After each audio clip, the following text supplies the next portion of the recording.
Good morning, all of you. Students, we have completed chapter number 2, that is nutrition in living organisms, animals and human beings. Now, today we have to do exercises of the chapter. So, let us start exercise A, that is fill in the blanks. So, let us start the exercise, fill in the blanks. The first one is the digestion of food in humans starts in the, you can write mouth or you can write buccal cavity also. So, in the buccal cavity and is completed in the small intestine. There are two blanks in which in the first blank you have to write buccal cavity and in the second it is small intestine. Next is gas present in the stomach kills bacteria. Hydrochloric acid is the acid which is present in the stomach and that kills the bacteria. So, we will write hydrochloric acid here. Third one, the largest gland in the human body is liver. So we will fill liver. Now fourth one, partially digested food that is chewed again by grass eating animals is called the cud. The partially digested food which is chewed again, that is called cud. Now fifth one, amoeba uses dash for locomotion or for capturing its food. It is pseudopodia, which helps amoeba for locomotion and for capturing the food. So we will write pseudopodia here. Now in exercise B, this is match the following. The first is gallbladder and from the second side bile juice is there. We know that gallbladder secreted from liver is collected in following, and the first one is gallbladder. As we know that gallbladder is the organ which stores bile juice, so we will match gallbladder with bile juice. Second is protein, and from the options it is amino acid, and we know that proteins are converted into amino acids in small intestine after the action of different secretions. So we will match proteins to amino acids. Next is intestinal wall. As you know that digested food get absorbed in intestinal wall. So we will match intestinal wall with absorption. Fourth one is rumen, and rumen is the largest chamber present in digestive system of cud chewing animals. So we will match rumen with cow. The next one is pseudopodia, and pseudopodia, the meaning of pseudopodia is false feet.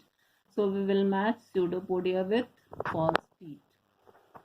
Now the next one is take the correct option. First, organisms that can synthesize their own food are called, this is autotroph. Autotroph can prepare their own food. So the option number 3, autotroph, is correct. Second, cow is A or an. Saprotroph, parasite, autotroph and heterotroph. As we know that cow cannot prepare its food, so it is a heterotroph. Is animals that eat both plant materials and animals, they are called omnivores. The animals which eat both plant materials and animals, they are omnivores.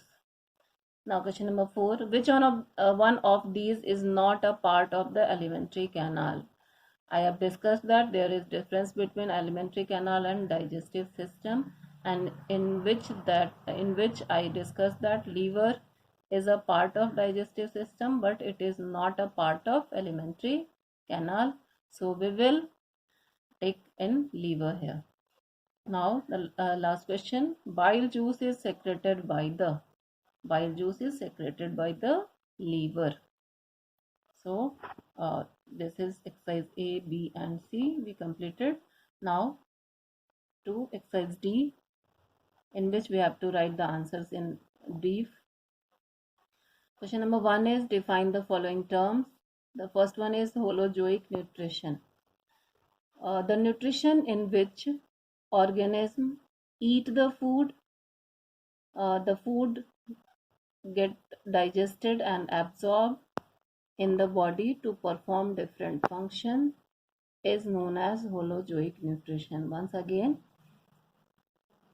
it is the mode of nutrition in which food is eaten, digested, absorbed, and utilized by the organism. It is known as holozoic nutrition. Second is alimentary canal, a long, narrow muscular tube which starts from our mouth and ends at anus. This is called alimentary canal. The long, narrow muscular tube which starts from mouth and ends at anus. This is called alimentary canal. Now the next one, give the meaning of the terms assimilation and rumination. First, assimilation, the utilization of food for the growth and development of the body. Utilization of food for the growth and development is known as assimilation. The next one is rumination, the bringing back of, the process by which ruminants bring back the partially digested food, which is known as cud, to their mouth and chew it thoroughly. That process is known as rumination. The process in which ruminants bring back the partially digested food, which is known as cud, to their mouth and chew it thoroughly is known as rumination. Now question number 3. Name the organs that make up the human alimentary canal. So we will start from buccal cavity, then esophagus, then stomach, small intestine, large intestine, rectum and anus. All these are the parts of alimentary canal. Once again, buccal cavity, buccal cavity, esophagus, then stomach, then small intestine, then large intestine and rectum and anus. Now question number 4. State two difference between milk teeth and permanent teeth. The first one, milk teeth are 20 in numbers and permanent teeth are 32 in numbers. Milk teeth appears when a child is about 6 to 7 months old, and permanent teeth appears when a child is of 6 years. These are the two difference between milk teeth and permanent teeth. The fifth one is name the 4 types of teeth in the human mouth. The 4 types of teeth present in human mouth are incisor, canines, premolars and molars. Incisors, canines, premolars and molars. These are the 4 types of teeth in human mouth. Now question number 6. State the function of the incisor teeth and premolar teeth. The function of incisor teeth is to cut the food.